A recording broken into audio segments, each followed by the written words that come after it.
Halo guys, jumpa lagi dengan channel Masno22. Sebelum kita lanjut ke ceritanya, jangan lupa yang belum subscribe di subscribe, like, dan komen videonya ya. Terima kasih. Orang-orang Parubaya melompat, tergantung di udara, dan kemudian melihatnya. Ditemukan bahwa ada kabut putih yang diselimuti tidak jauh. Kabut ini berkumpul tanpa hamburan, tetapi diselimuti di berbagai kotak. Melihat ini, orang-orang Parubaya terbang dengan cepat. Dengan penyebaran kesadaran, orang-orang Parubaya menemukan bahwa tidak ada orang lain di sekitarnya, tetapi ketika kesadaran memasuki kabut putih, tiba-tiba menghilang. Tidak ada orang yang berjuang melawan kelaparan sama sekali. Apakah ini arai hukum di bawah seseorang? Bahkan tidak bisa melewati kesadaran. Orang Parubaya sedikit mengerutkan kening, dan kemudian mengambil 2 bola hitam dari lengannya, dan kemudian 1 di tanah. Meninggalkan, bola meledak, dan dari asap hitam, bergegas keluar 2 serigala lapar. Kedua serigala lapar menyeringai di bawah komando pria Parubaya dan bergegas menuju Bailudi. Tetapi tepat setelah memasuki kabut putih, saya mendengar 2 partisipasi, dan kedua serigala yang lapar tidak memiliki gerakan lagi.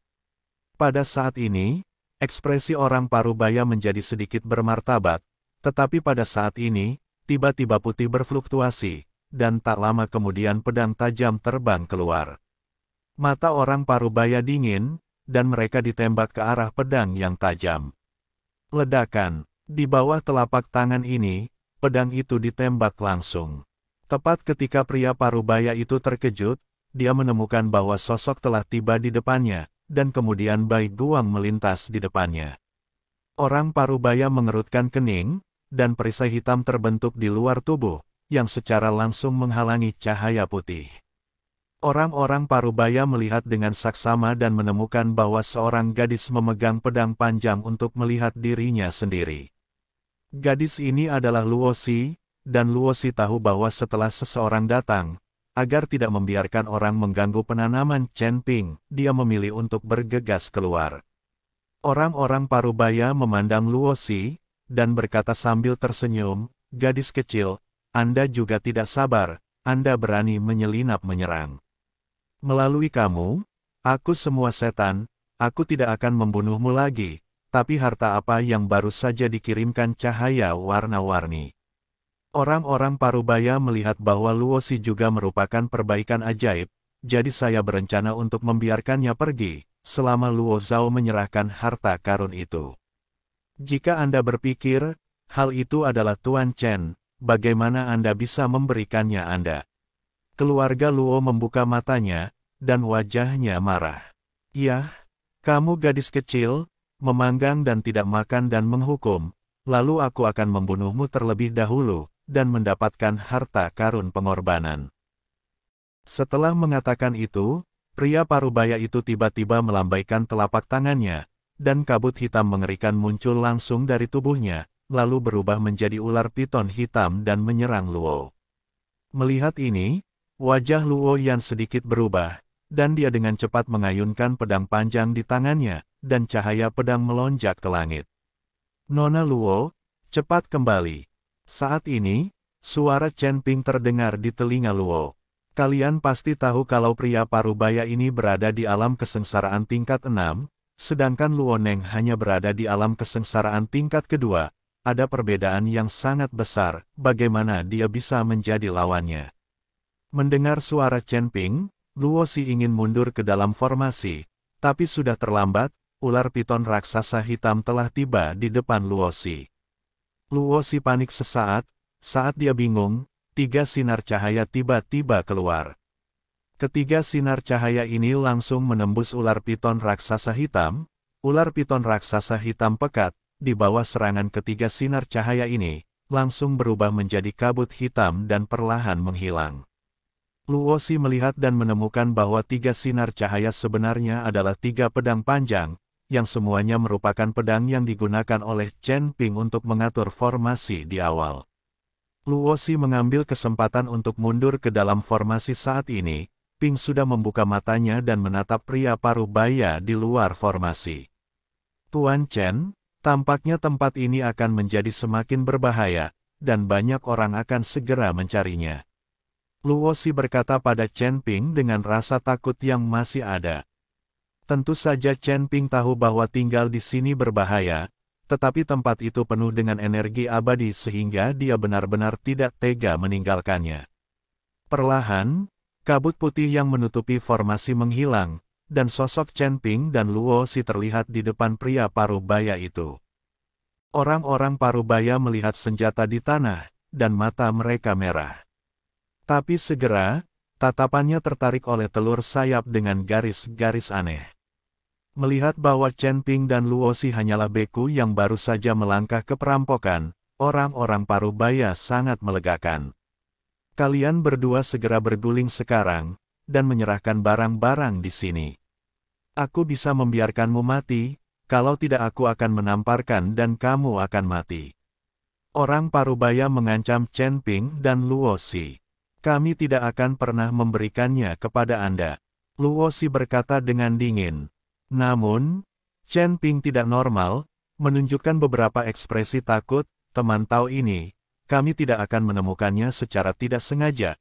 Kami dapat memberi Anda segalanya, tetapi Anda harus menjamin bahwa Anda tidak akan membunuh kami. Ketika orang-orang parubaya melihat Chen Ping begitu banyak, mereka mengangguk dan berkata, tentu saja, kami tidak memiliki keluhan dan tidak ada balas dendam. Akan membunuhmu. Ya, kita akan menyerahkan semuanya sekarang. Setelah Chen Ping berkata, dia melirik Luo Xi, ayo pergi, formasi telah rusak, dan kita tidak bisa menghentikannya sama sekali. Luo Xi terkejut dan menatap Chen Ping yang luar biasa. Dia tidak mengerti mengapa Chen Ping tiba-tiba berbalik seperti ini. Apakah ini agak terlalu persuasif? Meskipun pihak lain adalah kekuatan dari 6 kelas penguasa, tetapi dengan kemampuan Chen Ping, tidak mungkin untuk mengikuti pertempuran beku dengan kelas 6 kerumunan. Mengapa Anda belum mengakuinya? Namun, Luo Xi tidak mengatakannya, dia hanya bisa mengikuti Chen Ping keluar dari formasi. Melihat Chen Ping dan Luo Xi keluar, orang-orang parubaya dengan ragu-ragu secara tentatif menemukan bahwa metode pembentukan telah rusak, jadi mereka berjalan dengan meyakinkan. Melihat senjata di tanah, dan telur binatang buas, orang-orang parubaya tertawa bersemangat, hahaha, menjadi kaya, menjadi kaya. Meskipun sebagian besar senjata ini rusak, bagaimanapun, tentara yang digunakan oleh orang lain, bahkan jika mereka rusak, jauh lebih kuat daripada senjata biasa. Chen Ping menyaksikan kegembiraan pria parubaya itu, jadi dia menarik Luo Zhao untuk pergi. Tunggu sebentar. Pria parubaya menghentikan Chen Ping. Kami telah memberikan segalanya padamu, apalagi yang kamu inginkan? Chen Ping bertanya pada pria parubaya itu. Bagaimana? Pria parubaya itu mencibir, tentu saja aku akan membunuhmu. Ada terlalu banyak barang di sini. Jika aku mengambilnya, itu akan memakan waktu. Tapi kalian berdua tahu tempat ini. Jika kalian membiarkan kalian berdua pergi, lalu bukankah yang lain juga akan mengetahuinya? Jangan khawatir, kami berdua tidak akan memberitahu siapapun. Chen Ping berjanji. Hahaha, aku hanya mengkhawatirkan orang mati. Pria parubaya itu tertawa dan berkata. Melihat pria parubaya itu menarik kembali kata-katanya dan ingin membunuh mereka, Chen Ping menjadi tenang dan berkata sambil tersenyum tipis, saya tahu Anda tidak bisa melepaskan kami. Karena Anda ingin membunuh saya, itu normal untuk aku akan membunuhmu sekarang. Kamu, biksu kecil tingkat pertama di alam kesengsaraan, juga ingin membunuhku. Pria parubaya itu mendengus dingin, tidak percaya bahwa Chen Ping memiliki kemampuan untuk membunuhnya. Tidakkah kamu ingin memikirkan bagaimana aku menyerahkanmu kepadamu dan membiarkanmu masuk ke dalam formasi ini dengan mengetahui bahwa kamu pasti akan membunuh kami? Chen Ping menyeringai, sedikit menyeramkan. Pria parubaya itu melihat senyuman Chen Ping dan tiba-tiba terkejut. Saat ini, ekspresi wajah pria parubaya itu mulai menjadi ganas. Lalu dia berteriak. Ah, kepalaku, kepalaku. Pria parubaya itu berteriak, merasa seperti ada serangga yang merayapi pikirannya, menggerogoti kesadarannya. Tuan Chen, dia adalah. Melihat pria parubaya itu tiba-tiba tampak gila, Luo Si bertanya dengan bingung. Dia diracuni oleh racun ulat sutra emasku, dan tidak butuh waktu lama sebelum dia menjadi tubuh boneka. Chen Ping menjelaskan. Faktanya, saat berbicara dengan pria parubaya itu, Chen Ping diam-diam melepaskan racun ulat sutra emas. Ketika pria parubaya masuk ke dalam formasi, racun ulat sutra emas diam-diam memasuki tubuh pria parubaya itu dalam sekejap. Tapi untuk menghadapi orang ini, Chen Ping menggunakan semua bahasa Jintai. Hanya serangga raja racun ulat sutra emas yang tersisa, semua racun ulat sutra emas yang dia budidayakan dengan darahnya sendiri digunakan sekarang, dan Chen Ping merasa sedikit kasihan. Tetapi menghadapi biksu tingkat 6 di alam kesengsaraan, meskipun ada emas dan racun berat, jumlahnya harus mencukupi. Anda harus tahu bahwa seiring dengan peningkatan alam biksu, kesadaran spiritual mereka akan menjadi semakin kuat. Untungnya, Jintai Strikes Desi milik Chen Ping yang diberi makan darah lebih kuat, bahkan biksu tingkat 6 di alam kesengsaraan dapat dengan cepat memulihkan kesadaran spiritualnya. Hanya dalam beberapa menit, mata pria parubaya itu tidak bernyawa, dan yang tersisa hanyalah cangkang. Melihat ini, Luo Si ingin menghancurkan tubuh pria parubaya itu dengan satu telapak tangan, tetapi dihentikan oleh Chen Ping. Jangan hancurkan tubuh orang ini, aku masih berguna. Setelah Chen Ping selesai berbicara, dia melangkah maju dan meletakkan tubuh pria parubaya itu di satu sisi formasi. Saya tidak tahu jenis pil apa yang dimasukkan Chen Ping ke dalam mulut pria parubaya itu, tetapi dari tubuh pria parubaya itu, aura alam kesengsaraan tingkat 6 terus-menerus memancar dari tubuh pria parubaya itu. Chen Ping mulai menggunakan senjata di tanah untuk membentuk formasi baru, dan kabut putih memenuhi udara lagi. Namun, kali ini, dari formasi yang diselimuti kabut putih, aura alam kesengsaraan tingkat 6 terus mengalir menuju. Menyebar kemana-mana, Chen Ping menggunakan tubuh seorang pria parubaya untuk dengan sengaja menciptakan biksu kelas 6 dari alam kesengsaraan. Selama seseorang datang dan merasa bahwa ada kultivator alam kesengsaraan kelas 6 dalam formasi, mereka mungkin akan pergi. Setelah mengatur semuanya, Chen Ping dan Luo Neng tidak dapat dengan mudah keluar dari formasi, dan kemudian terus menyerap energi abadi dan berlatih.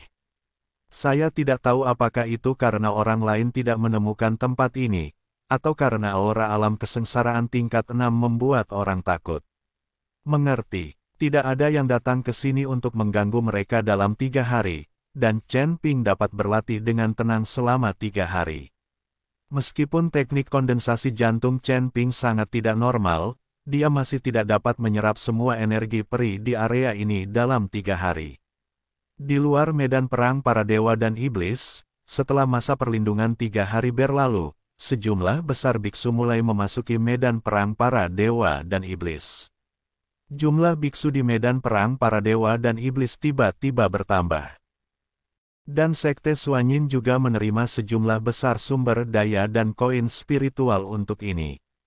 Bos Kai, Tuan Miao, kami telah memperoleh token untuk memasuki medan perang para dewa dan iblis.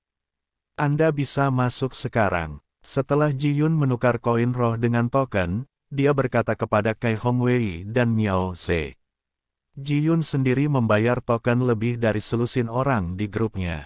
Bagaimanapun, Ji Yun tidak kekurangan koin roh, dan Chen Ping juga menjelaskan bahwa Ji Yun dan Huo Feng bertanggung jawab atas token semua orang. Tuan Ji, terima kasih banyak. Semua orang mengikuti Ji Yun untuk mengucapkan terima kasih. Tidak perlu berterima kasih padaku, ini yang sudah dijelaskan oleh Tuan Chen. Poin lainnya adalah setelah memasuki medan perang para dewa dan iblis, itu akan jatuh secara acak di mana saja. Jadi meskipun kita masuk bersama-sama, kita mungkin terpisah. Saya punya beberapa slip giok transmisi suara di sini. Setiap orang harus mengambilnya. Jika ada keadaan darurat, kita bisa saling memberitahu. Ji-Yun mengeluarkan sekantong slip giok transmisi suara dan membagikannya kepada semua orang. Slip giok pemancar suara ini semuanya disempurnakan oleh Chen Ping bagi biksu lain. Slip giok transmisi suara sederhana ini juga merupakan keajaiban, tetapi bagi Chen Ping, ini hanya masalah pemurnian biasa. Sambil memegang slip giok, semua orang melangkah ke pintu masuk medan perang para dewa dan iblis dan memasuki medan perang para dewa dan iblis. Di medan perang para dewa dan iblis, Chen Ping perlahan membuka matanya, melihat formasi seperti sebelumnya, dan kemudian bertanya, "Nona Luo, tidak banyak pergerakan dalam 3 hari terakhir, kan? Tidak ada gerakan di luar formasi, tapi telur makhluk roh sepertinya bergerak dengan sendirinya."